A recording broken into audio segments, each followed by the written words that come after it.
Hi, and welcome to episode 4 of the Corporate Show with myself, Manjeet Nijam. This week, we are going to talk about PMP. You're probably wondering what PMP is. So I'm going to actually let my colleague, my guest, explain that to you. So over to you, Shane. So, firstly, welcome, and tell us what PMP is all about, please. And you might find me interjecting here and there, so. That's okay, Manjeet. First of all, thank you again for having me. It's nice to be back. So yeah, PMP stands for a Project Management Professional. And this is a certification from the Project Management Institute, who are based in the US. It's predominantly what I'd refer to as a kind of a predictive method. That's the origins of it. And it's really meant for kind of heavyweight project management delivery. And I think what we now refer to as mega projects. The standard itself works very well for those big predictive kind of projects.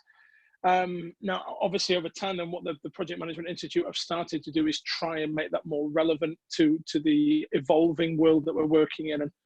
And currently, the battle they're facing is the emergence of Agile. So in their latest body of knowledge, which is their Project Management Bible of sorts, then they have for the first time included an Agile guide in that, and that's currently the direction that they're moving in. So how does Agile and PMP work together? Because I'm going to be speaking to another trainer in a few weeks. They talk about project management, the Prince 2 qualification. So what's the difference between PMP, Prince 2, Agile, and do they actually all come together? Can you actually put them all under one umbrella, or do we have to use them individually, in your opinion? That's a very good question. It's a loaded question, I think, as well. As not one we'll answer in kind of 15 minutes. But generally, I think, yeah, they all go under the umbrella of project management. And it's really a personal choice and a logical choice about what's going to work best for your project, because they all have their own merits. As it happens, I'm a Prince 2 practitioner and an Agile practitioner as well.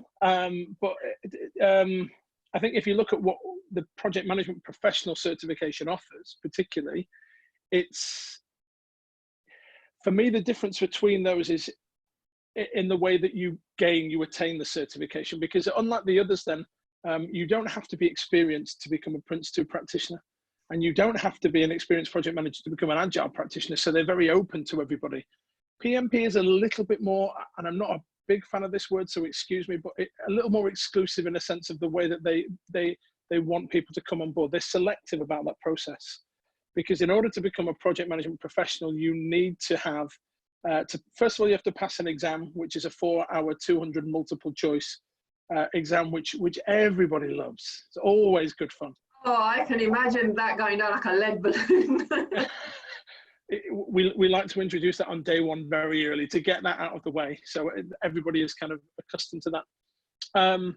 The second thing then that you have to do is you have to attend a kind of a 35-hour training course, and mostly if you kind of do a 5-day PMP or a 4-day boot camp, which is also quite popular, that would normally take care of that too.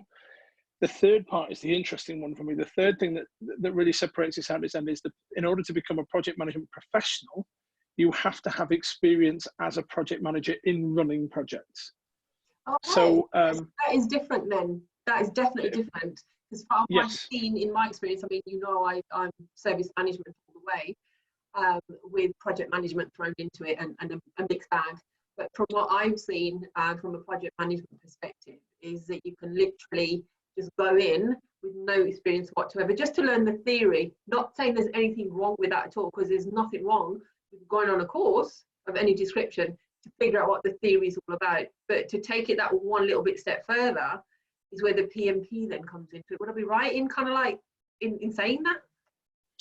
That's the way I see it. I don't know if everybody shares that opinion, but that's my certain take on it, Manjeet. For me, I notice a difference when we are doing classes within that. And very often when I do a Prince 2 teach, you will find people will come on to Prince 2 because they want to change careers, they want a new pathway, and Prince 2 is a great way to start that. It's no doubt it's a good way to kind of get you on the board, as it were. But that won't work in a project management professional kind of setting, because you don't have the experience. So you can attend the course, you can do the training, but you wouldn't be able to take the exam. So yeah, I think that's what sets it up from amongst the kind of pigeons, as it were. And for me, the interesting thing then is if you become a project management professional, not only does it put letters after your name, you know, the PMI have stats to say it makes your projects 33 point or 66% more likely, one of those two stats, to succeed. PMP professionals tend to be paid 20% more than their non-certified peers is another stat that they have. But the triple threat for me really is the fact that then if you have attained a project management professional, you are able to pass that 4-hour exam and you're experienced in project management as well. So it tends to say a lot about the person who's able to gain that certificate. And I think currently there are something like 950,000 certification holders globally. So it's pretty big, yeah. Even still, I would say Prince 2 probably got loads more. I don't have the figures for Prince 2 and Agile, but from what you're saying is that 950,000 is not that many. So actually it's quite rigorous what you're going through, and then to achieve that qualification and have that on your CV, on your LinkedIn profile, on your social media page and so on, is going to give you that little bit more traction when people are searching for, you know, people to run big transformation projects and so on. Yes, yeah, absolutely. As it happens, I was in a Prince 2 webinar yesterday about the move to the 6th edition.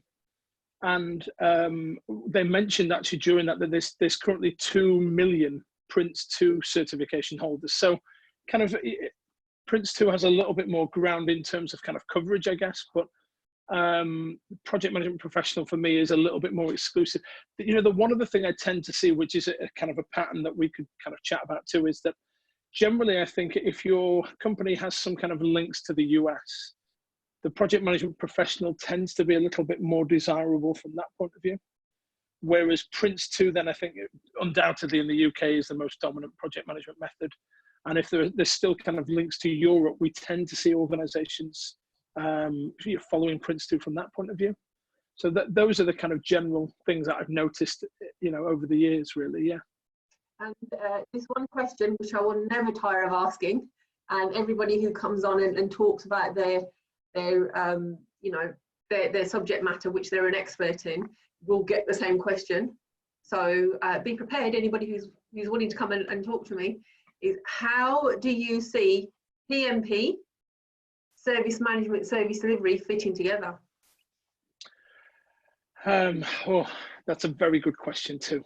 I think where we are with it currently then is, what I like about PMP and the way that it comes together then, the subject itself, I keep calling it PMP. It's actually the project management professional. A PMP is a project management professional. So there's a slight difference between the two. What I like about the project management professional certification is the way that it evolves. So I didn't see a body of knowledge version 1. I kind of came on board towards the tail end of 4 and 5. But I can imagine it evolved quite rigorously from almost a kind of a waterfall predictive method.